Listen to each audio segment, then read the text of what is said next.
Nous avons établi un calendrier qui vous a été lu, et ce calendrier consiste à donner des avis et faire des recommandations au gouvernement. Ces avis et ces recommandations concernent des questions qui interpellent les collectivités territoriales, notamment le problème des transferts de compétences. Je crois qu'il est bon, après avoir transféré un certain nombre de compétences, en n'en transférant pas d'autres, d'évaluer un peu à quoi ce transfert a servi.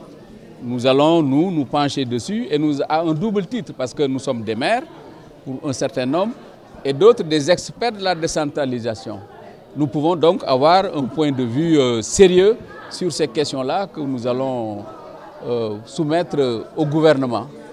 Maintenant aussi, toutes les questions liées au financement des collectivités territoriales, c'est un problème majeur, parce que nous avons basculé de communautés rurales pour devenir des communes. Mais ce basculement n'a pas été accompagné par les moyens financiers nécessaires.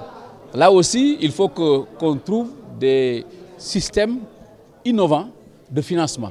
Parce que le financement classique par les taxes ne règlent pas les problèmes. Parce que vous allez dans les petites communes, qu'est-ce qu'ils ont? Des marchés hebdomadaires, de petits marchés quotidiens, pas les MEF4 que les gens ne payent pas d'ailleurs. Alors il y a là de vrais problèmes sur lesquels nous devons, je crois, réfléchir, et nous avons la possibilité justement sur ces questions-là de faire des propositions au gouvernement, et sur d'autres questions évidemment sur lesquelles déjà nous avons fait un certain nombre de propositions. Nous sommes saisis de partout par des contestations sur les limites des territoires, des communes. C'est un problème d'une très grande importance, et vous savez que c'est très sensible. Nous allons d'abord recenser les situations. Nous allons mettre en place une commission de conciliation pour voir un peu si, par consensus et d'un accord commun, des solutions pourront être trouvées. Et maintenant, si des solutions ne sont pas trouvées, on va essayer maintenant d'arbitrer et de trancher ces questions-là. Mais c'est très sensible parce qu'il y en a presque partout. Mais c'est normal, je pense. Il y a même des situations comme celle qu'il y a entre Joal et ma commune de Nguyen, où nous avons nous-mêmes trouvé des formules de gestion commune, parce que c'est les mêmes familles qui habitent de part et d'autre. Donc en principe, des solutions seront trouvées, mais ces conflits sont inhérents au fonctionnement des collectivités territoriales. La pertinence de ce forum des territoires est de donner la parole aux élus locaux, parce que les experts, c'est à partir d'un regard extérieur qui porte des jugements sur les situations. Au niveau de la société civile, c'est la même chose.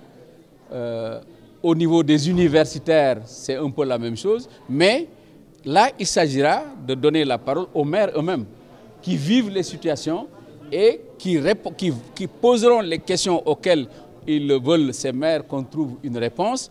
Et les experts aidants, les personnes extérieures aidants, on pourra, je pense, avoir les solutions aux problèmes réels, locaux, que les acteurs territoriaux se posent à la base. Je crois que c'est quelque chose de tout à fait nouveau, leur donner la parole pour leur permettre non seulement de poser des questions, mais de donner des éléments de réponse. On prouve le mouvement en marchant, parce que vous savez, les réformes qui ont été opérées au Sénégal de manière générale depuis 1972 avec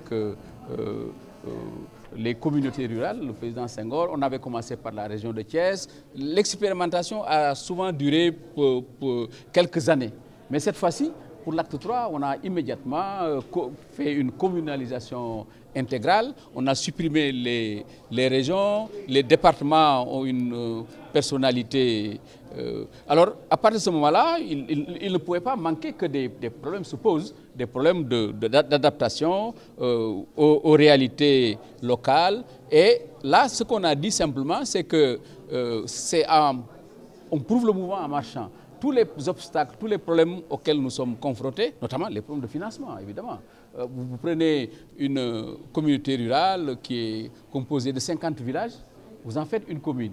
Or, une commune, normalement, c'est une agglomération d'un seul tenant, mais pas 50 villages dont les uns sont séparés de 20, de 30 km. Ça, c'est un vrai problème pour les gérer. Là-bas, on a ici des délégués de quartier, c'est dans les communes. Là-bas, on a des chefs de village qui sont élus d'une manière particulière. Voilà, il y a un ensemble de situations auxquelles on fait face immédiatement, brutalement, et il faut leur trouver des éléments de solution. Il y a là, c'est normal qu'il y ait quelques dysfonctionnements ici et là, mais c'est normal par rapport à une réforme d'une si grande ampleur. Il n'y a pas encore d'exploitation à proprement parler de ces ressources, mais prévenir et essayer de voir comment ces ressources-là vont être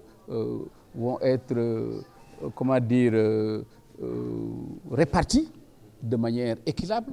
Comment on va prévoir aussi les générations futures, comment ces ressources vont être gérées de la manière la plus transparente possible.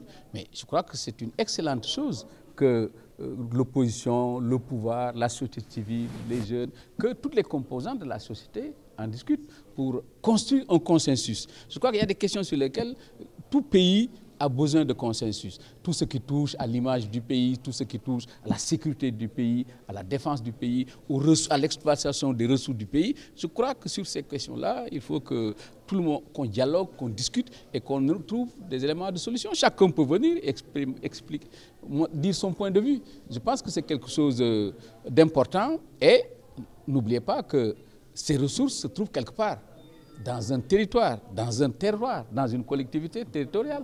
Quelle est la part que, au niveau des populations, au niveau dans lesquelles se trouvent ces